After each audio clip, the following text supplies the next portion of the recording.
दोस्तों, एक ऐसी दुनिया है जहाँ लोग पानी की बूंद बूंद को तरस रहे हैं। डेली का काम बिना पानी के करने पर मजबूर है। कैसे करेंगे? क्योंकि उन्हें पीने तक का भरपूर पानी नहीं मिल रहा। लेकिन जैसा हमेशा होता है ना, अमीरों के पास चाहे दुनिया में कैसी भी मुसीबत क्यों ना आ जाए, उन्हें परेशानी नहीं होती। वैसा ही कुछ यहाँ पर भी है दोस्तों। बड़ी बड़ी प्राइवेट कंपनी ने जमीन के अंदर पानी निकालने के लिए मशीन लगा दी है, क्योंकि अभी भी कहीं कहीं ऐसी जगह है जहाँ जमीन के अंदर से पानी निकाला जा सकता है। और उन जमीनों से जितना भी पानी निकलता है उसे शहरों में सप्लाई कर दिया जाता है, जहाँ पर अमीर लोग रहते हैं। लेकिन गरीब लोग बेचारे गांव में रहने पर मजबूर हैं। उन्हीं गरीब लोग में होम्स परिवार भी रहता है दोस्तों, जिसमें पिता अर्नेस्ट, माँ कैथरीन, बड़ी बेटी मैरी और छोटा बेटा जेरोम शामिल है। बड़ी मुश्किल से ये परिवार गांव में अपना गुजारा कर रहा था। अर्नेस्ट की काफी बड़ी जमीन भी थी, जिसमें उसके पिता खेती किया करते थे। लेकिन पानी की कमी होने की वजह से अर्नेस्ट खेती नहीं कर पा रहा है। उसने सरकार से भी बात की कि मेरी जमीन अभी भी फर्टाइल है, यानी कि पानी मिले तो इस पर फसल उगाई जा सकती है। लेकिन किसी को भी अर्नेस्ट की बात पर भरोसा नहीं है। इसलिए अर्नेस्ट खुद से ही जमीन खोद कर ट्राई करता है कि क्या पता उसकी किस्मत अच्छी हो, उसे पानी मिल जाए, जिससे उसका खेत फिर से हरा भरा हो जाएगा और फसल बेचकर वो पानी की कमी को भी अपने परिवार के लिए पूरा कर लेगा। दोस्तों, एक दिन की बात है कि अर्नेस्ट के खेत में जहाँ उसने पानी निकालने के लिए मशीन लगाई थी, वहाँ पर दो चोर आ जाते हैं जो उस मशीन को चुराने आए थे। अर्नेस्ट तुरंत ही गन लेकर वहाँ पहुँचता है और चोरों को जैसे ही पता चलता है कि अर्नेस्ट यहाँ पर आ चुका है, वो लोग बहाना करने लगते हैं कि हम तो बहुत दूर से आए हैं, थोड़ा पानी मिल जाता तो आपकी मेहरबानी होती। पर दोस्तों, तभी वो चोर मौका देखकर अपने पास रखी गन निकाल लेते हैं ताकि अर्नेस्ट को शूट कर पाए। लेकिन अर्नेस्ट का पारा तो ऐसे चोरों से डेली पड़ता था, इसलिए वो तुरंत ही उनके शॉट करने से पहले ही गन चलाकर उन्हें वहीं पर ढेर कर देता है। देखा दोस्तों, ऐसा हाल हो गया है पानी के लिए कि एक दूसरे की जान लेने पे तुले हुए हैं लोग। अर्नेस्ट अपनी मशीन को चेक करने आता है, लेकिन बेचारे को पता चलता है कि यहाँ से जो थोड़ा बहुत पानी निकलता था वो भी खत्म हो चुका है। इसका मतलब कि अब उसे दूसरी जगह फिर से गड्ढा खोदकर मशीन लगानी होगी ताकि वहाँ से पानी निकाला जा सके। अर्नेस्ट अब जेरोम के साथ वाटरमैन के पास जाता है। दोस्तों, वाटरमैन ऐसे लोगों का ग्रुप है जो प्राइवेट कंपनी के लिए काम करते हैं, बड़ी बड़ी मशीनों को लगाना ताकि अंदर से पानी निकाला जा सके, और ये पानी शहर में सप्लाई किया जाता है। वैसे अर्नेस्ट इन लोगों को शराब या खाने पीने की चीजें डिलीवर करने का काम करता है। वो शहर से सारी चीजें अपने गधे पर लाद कर लेकर आता है और इन वाटरमैन को दे देता है।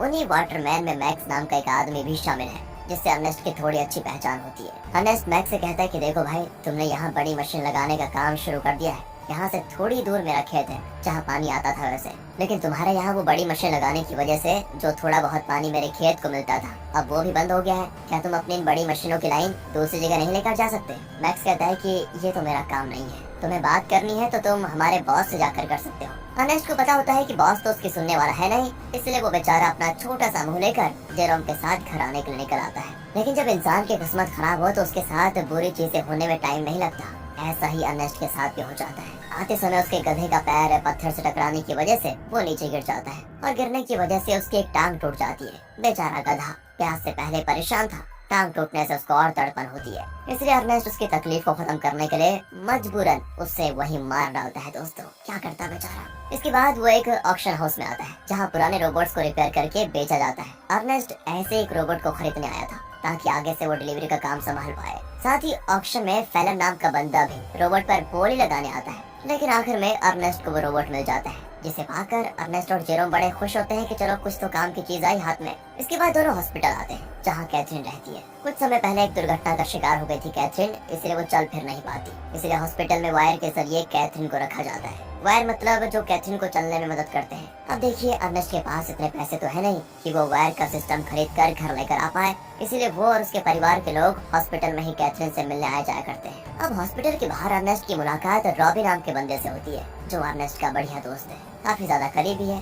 उसके पास तो रहने के लिए घर तक भी नहीं है, साथ ही वो दिमाग से भी थोड़ा कमजोर है, इसलिए अर्नेस्ट उसके पास जो थोड़ा बहुत पानी होता है वो रॉबी और उसके परिवार को दे देता है, क्योंकि भले अर्नेस्ट के पास भी पानी की कमी है, लेकिन बंदे का दिल बहुत बढ़िया है यार। अब वहाँ से अर्नेस्ट जैसे ही घर आता है ना, उसके पास फेलन पहुँच जाता है, जो उससे कहता है कि मुझे तुम्हारा रोबोट चाहिए, कुछ जरूरी काम है। अर्नेस्ट को पता था कि फेलन एक नंबर का बदमाश आदमी है, वो रोबोट वापस करने में नाटक करेगा, इसलिए दोस्तों अर्नेस्ट रोबोट देने से साफ मना कर देता है। साथ ही दोस्तों, मैं आपको बता दूं कि फेलन और अर्नेस्ट की बेटी मैरी का एक दूसरे के साथ चक्कर चल रहा है। अर्नेस्ट ने कई बार मैरी को समझाया कि वो फेलन से दूर रहे, वो अच्छा इंसान नहीं है, लेकिन मैरी है कि सुनने को तैयार ही नहीं होती। फेलन की वजह से वो तो अपने पिता से भी नफरत करने लगी है। बताओ दोस्तों, माँ बाप कभी गलत होते हैं क्या? जो बच्चे माँ बाप की बात नहीं मानते उनके साथ तो बुरा होता ही है। कहीं मैरी के साथ भी कुछ बुरा ना हो जाए। खैर आगे देखते हैं। अगले सीन में अर्नेस्ट एक और जगह गड्ढा खोद रहा होता है, इस उम्मीद में कि शायद वहाँ से कुछ पानी निकल जाए, लेकिन बड़ी मशीनों के पाइपलाइन के कारण आसपास का पूरा इलाका सूखा पड़ चुका था। इसलिए अर्नेस्ट को यहाँ भी निराशा का सामना करना पड़ता है। साथ ही गड्ढा खोदने के दौरान अर्नेस्ट जेरोम से बात कर रहा होता है। वो कहता है, जब मैं शहर गया था वहाँ मैंने एक लड़की को देखा जिसके बाल तो छोटे हैं लेकिन देखने में बहुत सुंदर है। तुम तो बेटा बड़े हो चुके हो, कहो तो तुम्हारी बात करवा दो उससे।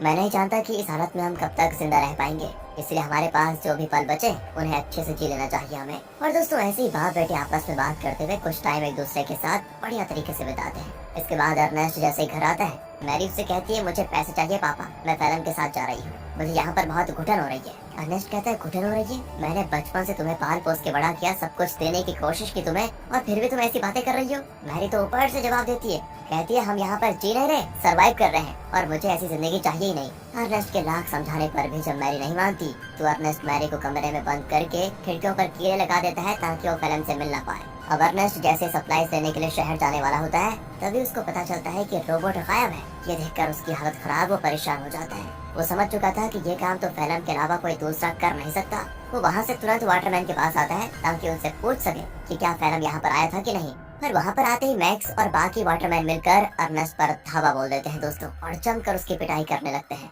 उनका कहना होता है कि तुमने हमारी सप्लाई चुराई, जो हमारी मेहनत की कमाई थी, जिसे तुमने शायद कहीं और बेच दिया होगा। अर्नेस्ट कहते हैं, अरे ये क्या कह रहे हो तुम? मैं खुद यहाँ तुमसे पूछने आया था कि क्या फैलन मेरा रोबोट लेकर यहाँ आया था या नहीं, लेकिन उल्टा तुम लोग मुझे ही मार रहे हो। दोस्तों अर्नेस्ट यहाँ पर समझ चुका था कि जरूर फैलन ने शहर से मेरे बदले सप्लाईज ले ली और उसे वाटरमैन को देने के बजाय चुरा कर कहीं और लेकर चला गया। इसलिए दोस्तों अर्नेस्ट जैसे तैसे वाटरमैन से पीछे छुड़ाकर फैलन को ढूंढने के लिए निकल जाता है, जो उसे मिल भी जाता है। साथ ही अर्नेस्ट का शक भी सही था, उसने ही सप्लाई चुराई थी दोस्तों, जिससे वो बड़े आराम से खा पी रहा था। इसलिए अर्नेस्ट गन पॉइंट पर लेकर फैलन को डरा देता है और उसे वाटरमैन के पास ले जाने लगता है, ये बताने के लिए कि सप्लाईज मैंने नहीं फैलन ने चुराई थी। आगे बढ़ते हुए दोनों काफी ज्यादा थक चुके थे। अर्नेस्ट सबसे ज्यादा थक चुका था और साथ ही साथ उसका पानी भी खत्म हो चुका था। इसीलिए दोस्तों फैलन अर्नेस्ट को बहकाने की कोशिश करता है कि मैंने सप्लाईज के थोड़े शराब पी ली थी और थोड़ी बची है, मेरी मानो तो बची हुई शराब हम दोनों आधा आधा बांट कर पी लेते हैं। ज्यादा से ज्यादा वाटरमैन क्या करेंगे, मुझे मारेंगे ही ना, लेकिन अगर हमने पिया नहीं तो हम प्यास से जरूर मर जाएंगे। इस पर अर्नेस्ट मान जाता है, लेकिन जैसे ही वो फैलन को रस्सियों से आजाद करता है, फैलन उस पर ही हमला कर देता है। बेचारा अर्नेस्ट पहले से ही थका हुआ था और मार खाने की वजह से उसका काफी ज्यादा खून बहने लगता है। इसके बाद तो फैलन जबरदस्ती बाकी सारी शराब अर्नेस्ट के मुंह में डाल देता है, ताकि जब वाटरमैन उसे देखे तो उन्हें यकीन हो जाए कि अर्नेस्ट ने ही सप्लाई चुराई थी और उसी ने उनकी शराब पी ली। इतना ही नहीं दोस्तों, फैलन अर्नेस्ट को मार मार कर रोबोट के साथ ही रस्सी से उसको बांध देता है, ताकि दुनिया को लगे कि रोबोट ने आउट ऑफ कंट्रोल होकर अर्नेस्ट पर हमला कर दिया, जिससे उसकी जान चली गई। और होता भी ऐसा ही है, बेचारा अर्नेस्ट मारा जाता है दोस्तों, और सभी लोगों को लग रहा था कि रोबोट ने अर्नेस्ट की जान ली। दोस्तों हमेशा अच्छे लोगों के साथ बुरा ही क्यों होता है यार। अगले सीन में जेरोम अपने पिता को खोने के बाद बहुत उदास बैठा होता है। वो सारा गुस्सा रोबोट पर उतार कर उसे तोड़ने की कोशिश कर रहा होता है, क्योंकि अभी तो उसने ये मान लिया है कि रोबोट ने ही उसके पिता की जान ली। लेकिन हम सब जानते हैं कि सच्चाई क्या है। तब वहाँ पर फैलन आकर जेरोम से कहता है, रोबोट को तोड़कर क्या मिलेगा, ये आगे चलकर हमारे ही काम आएगा, इसलिए इसको तोड़ो मत और तुम चिंता मत करो, मैं हूँ ना, मैं तुम्हारे परिवार को संभाल लूंगा, तुम्हारे और मैरी का अच्छे से ख्याल भी रखूंगा। बताओ दोस्तों, कातिल मसीहा बनने की कोशिश कर रहा है। अगले सीन में दिखाते हैं कि फैलन मैक्स के पास आकर कहता है, मुझे पानी की एक पाइपलाइन चाहिए ताकि उसकी मदद से मैं अर्नेस्ट की जमीन पर खेती कर सकूं। मैक्स कहता है, मैं क्या तुम्हारा कोई नौकर हूँ, जो तुम कहोगे और मैं कर दूंगा। तो फैलन उससे कहता है कि अच्छा, तुम्हें मानना पड़ेगा दोस्त, मानना पड़ेगा। वो दोस्तों उसका चाकू दिखाते हुए कहता है, ये चाकू तो याद है तुम्हें, उस दिन जब सप्लाईज लेकर तुम लोगों ने अर्नेस्ट पर हमला किया था, तब ये चाकू अर्नेस्ट ने तुमसे ले लिया था और मुझे ये चाकू उसकी बॉडी के पास मिला जिसमें तुम्हारा नाम लिखा हुआ है। सभी जानते हैं कि मरने से एक रात पहले सप्लाईज लेकर तुम्हारी और उसकी लड़ाई हुई थी। तो मैं क्या सोच रहा था कि मैं जाकर सभी को ये बात बता देता हूँ कि लड़ाई के दौरान तो मैक्स अर्नेस्ट को नहीं मार पाया, लेकिन अगले दिन जब उसे मौका मिला तो उसने अर्नेस्ट को मार दिया और आरोप डाल दिया रोबोट पर। यह सुनकर मैक्स घबरा जाता है और फैलन की बात मानते हुए कंपनी से छुपाकर एक सीक्रेट पाइपलाइन अर्नेस्ट के खेत में चालू करवा देता है, जिससे दोस्तों खेत को पानी मिलना शुरू हो जाता है। सभी बड़े खुश होते हैं कि यहाँ पर फिर से खेती हो सकेगी। फैलन दोस्तों डेली हल जोतता है ताकि फसल उगा पाए। देखते देखते उसकी मेहनत रंग ला जाती है और खेती में चारों तरफ फसल उगने लग जाती है, जिसे देखकर जेरोम और बाकी सभी बड़े खुश होते हैं। साथ ही फैलन और मैरी रिलेशनशिप में भी थे, जिस वजह से मैरी प्रेग्नेंट हो चुकी थी, इसलिए उन दोनों की शादी करवा दी जाती है। शादी से फैलन बड़ा खुश था लेकिन अंदर ही अंदर उसे ये भी याद आ रहा था कि ये सब अर्नेस्ट का था जो उससे मैंने छीन लिया। आज वो जिंदा होता तो ना ही मैरी से उसकी शादी होती और ना ही ये खेत उसे मिलता। अर्नेस्ट के मरने के बाद फैलम ने उसकी सारी चीजों को दोस्तों अपना लिया होता है, लेकिन ये इंसान यहाँ पर भी नहीं रुकेगा। अभी आप इसके पाप देखिए कितना करता है ये। अगले सीन में बैंक से कुछ कर्मचारी आते हैं जो फैलम के पैरों तले जमीन खिसका देने वाली बात बताते हैं कि जमीन पर तुम्हारी फसल उगी है। उस जमीन को अर्नेस्ट ने गिरवी रखा था, वो तुम्हारी क्या, इसलिए अब ये जमीन बैंक की होती है और इसमें जो फसल उगी है वो भी बैंक के पास ही जाएगी। फैलम कहता है नहीं, ऐसा नहीं हो सकता, ये बात तुम्हें पहले बतानी चाहिए थी जब यहाँ पर फसल नहीं उगी थी उस समय, और अगर तुम पहले बता देते तो मैं कोई दूसरी जमीन देख लेता। लेकिन दोस्तों बैंक वाले नहीं मानते, वो कहते हैं कि 1 हफ्ते के अंदर अगर पैसे नहीं मिले तो इस जमीन को तुम भूल जाना। इतना कहने के बाद वो चले जाते हैं। फैलम तो परेशान हो चुका था कि अर्नेस्ट ने तो मुझे बेवकूफ बना दिया, बेकारी कहेगा, जमीन तक गिरवी रखिए, बताओ अब पैसों का बंदोबस्त कैसे कर पाऊंगा। बताओ दोस्तों, ये तो वही बात हो गई, उल्टा चोर कोतवाल को डांटे। खैर अब फैलम जेरोम से कहकर रोबोट ले जाने लग जाता है। वो कहता है मैं रोबोट को बेचने जा रहा हूँ ताकि इससे मेरे पैसों से बैंक वालों का उधार चुका पाऊँ। लेकिन दोस्तों फैलम शरीफ आदमी नहीं था, वो रॉबी के पास आता है, वही रॉबी दोस्तों जो काफी ज्यादा करीब है, और वो उसे बहाने से साथ में ले जाता है कि मेरे साथ चलो, मैं तुम्हारे लिए पानी वगैरह का बंदोबस्त करता हूँ। इसलिए बेचारा रॉबी अपने बच्चे को लिए फैलम के साथ चला जाता है। लेकिन मैंने कहा था ना दोस्तों, फैलम के पापों का घड़ा भरा नहीं है। वो धोखे से बेचारे रॉबी के बच्चे को बेच देता है, जिनसे मेरे पैसों को वो बैंक वालों को दे देगा। अब इसकी खबर जैसे रॉबी को लगती है, वो फैलम से झगड़ा करने की कोशिश करता है, लेकिन जहाँ पर फैलम ने बच्चे को बेचा था वहाँ झगड़ा वगैरह करने का रूल नहीं होता। बच्चा बिक गया तो डील कभी नहीं टूटेगी, इसलिए वो बदमाश लोग रॉबी को शूट करके मार देते हैं दोस्तों। साथ ही वो फैलम को भी शूट करने की कोशिश करते हैं, क्योंकि उन्हें तो लगा था कि फैलम रॉबी की परमिशन के साथ उसके बच्चे को बेच रहा है। इसलिए फैलम जैसे तैसे अपनी जान बचाकर दोस्तों वहाँ से भाग ही जाता है। साथ ही वो रोबोट को वहीं छोड़ देता है, क्योंकि उसे जेरोम को भी तो बताना है कि ये पैसे बच्चे को बेचकर नहीं बल्कि रोबोट को बेचकर आए हैं। क्या कहें दोस्तों, कितना बुरा आदमी है यार फैलम। तभी तो दोस्तों अर्नेस्ट अपनी बेटी मैरी को मना कर रहा था इसके साथ रहने के लिए। अगले सीन में बैंक को पैसा देने की वजह से जमीन फिर से फैलम की हो जाती है, तो वही रोबोट आगे बढ़ते हुए अपने ओरिजिनल ओनर के पास जाने के लिए निकल पड़ता है, क्योंकि जब वो बदमाश लोग फैलम और रॉबी को शूट कर रहे थे तो कुछ गोली रोबोट को भी लग गई थी, जिससे हुआ ये कि रोबोट की डिफॉल्ट सेटिंग ऑन हो गई और इसीलिए वो अपने ओरिजिनल ओनर के पास जा रहा है जो कि शहर में रहता है और ओनर का नाम है कैल्विन। वो जैसे उस रोबोट को देखता है तो बिल्कुल हैरान हो जाता है कि ये किसका रोबोट घूमकर वापस मेरे पास आ गया।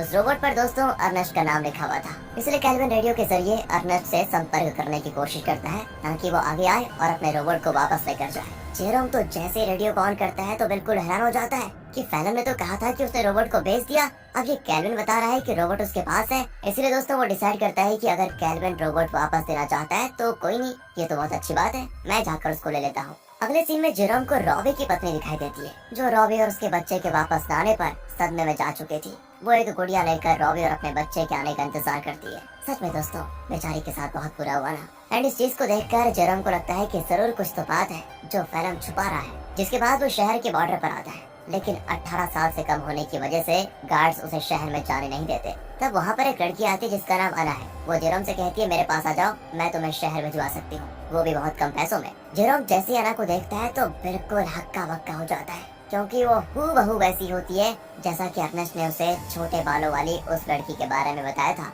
याद है दोस्तों, जब अर्नेस्ट जेरोम से कह रहा था कि तुम्हारी शादी कर लेते हैं, उससे बात कर लेते हैं तुम्हारी, तो दोस्तों जेरोम उससे फिर अर्नेस्ट के बारे में पूछता है, लेकिन वो तो जानती नहीं अर्नेस्ट को।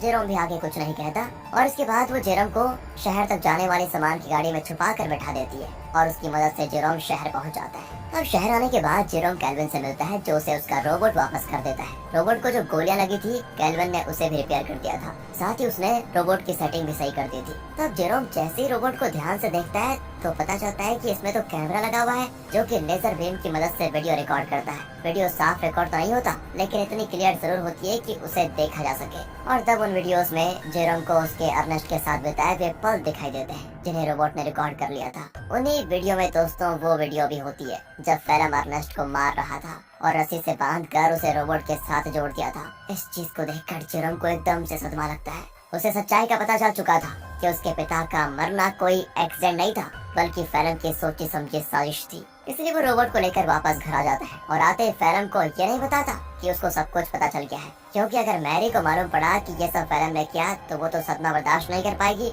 ऊपर से वो प्रेग्नेंट भी है। इसीलिए जेरोम एक प्लान बनाता है। वो फेलम से कहता है कि मैंने रेडियो पर सुना कि रॉबी तुम्हें बुला रहा है। अब ये सुनकर फेलम परेशान कि रॉबी तो मर चुका है, ये कौन सा रॉबी बुला रहा है। इसलिए वो कहता है कि शायद वो कोई दूसरा फेलम होगा जिसके लिए वो रॉबी बोल रहा है। अब प्लान फेल होता देखकर जेरोम एक लेटर लिखता है फेलम को, ताकि फेलम को ऐसा लगे कि ये लेटर रॉबी ने भेजा है और वो उसे उसी जगह पर बुला रहा है जहाँ पर अर्नेस्ट मरा था। लेटर देखकर फेलम समझ चुका था कि कुछ तो गड़बड़ी है, मुझे वहाँ पर जाकर देखना ही पड़ेगा। इसीलिए वो उसी जगह पर जाता है जहाँ पर उसने अर्नेस्ट को मारा था। आगे बढ़ते हुए उसे जमीन पर बना हुआ गड्ढा दिखाई नहीं देता और गलती से वो उसे गड्ढे में गिर जाता है, जहाँ गिरने से उसका पैर टूट चुका था और वो मदद के लिए चिल्ला रहा होता है। तब वहाँ पर जेरोम गन लेकर आता है। उसे इतने गुस्से में देखकर फेलम समझ जाता है कि जेरोम को सब कुछ पता चल चुका है और ये सारा प्लान जेरोम का ही था। तो फेलम जेरोम को बहलाते हुए कहता है, देखो जो हुआ मैं उसके लिए शर्मिंदा, मुझे माफ कर दो, लेकिन देखो मैंने मैरी और तुम्हारे कितना अच्छे से ख्याल रखा। अगर मुझे कुछ हुआ तो मैरी ये सदमा बर्दाश्त नहीं कर पाएगी, इसलिए मुझे जाने दो। लेकिन जेरोम उसकी एक नहीं सुनता और सीधे फेलम को शूट करके मार डालता है। इसके बाद वो रोबोट की मेमोरी भी रेज कर देता है ताकि कभी मैरी ये सब कुछ देख ही ना पाए। वो नहीं चाहता कि मैरी कभी कुछ इसका सच जाने। कुछ दिन गुजर चुके थे। फेलम के घर न आने पर मैरी बहुत परेशान होती है। जेरोम कहता है कि वो अच्छा इंसान कभी था ही नहीं, तुम्हें छोड़कर वो भाग गया। और ये सुनकर मैरी एकदम उदास हो जाती है और अपने दिल से फेलम के लिए प्यार खत्म कर देती है। दोस्तों, उल्टा वो उससे नफरत करने लगती है। जेरोम ने बड़ी शांति से अपना बदला ले लिया। इसके बाद जेरोम और मैरी घर चलाना शुरू करते हैं, क्योंकि खेत उन्हें मिल चुका था। उन्हीं फसल को बेचकर वो पैसे जमा करेंगे ताकि अपनी माँ को हॉस्पिटल से घर लेकर आए। और इसी मिक्स फीलिंग के साथ दोस्तों ये मूवी यहाँ पर खत्म होती है। बाकी अगर आपको वीडियो अच्छी लगी हो, एक्सप्लेनेशन अच्छा लगा हो तो लाइक कीजिए, चैनल को सब्सक्राइब करें। मिलते हैं अगली वीडियो में, ध्यान रखिएगा अपना। Finally thanks for watching.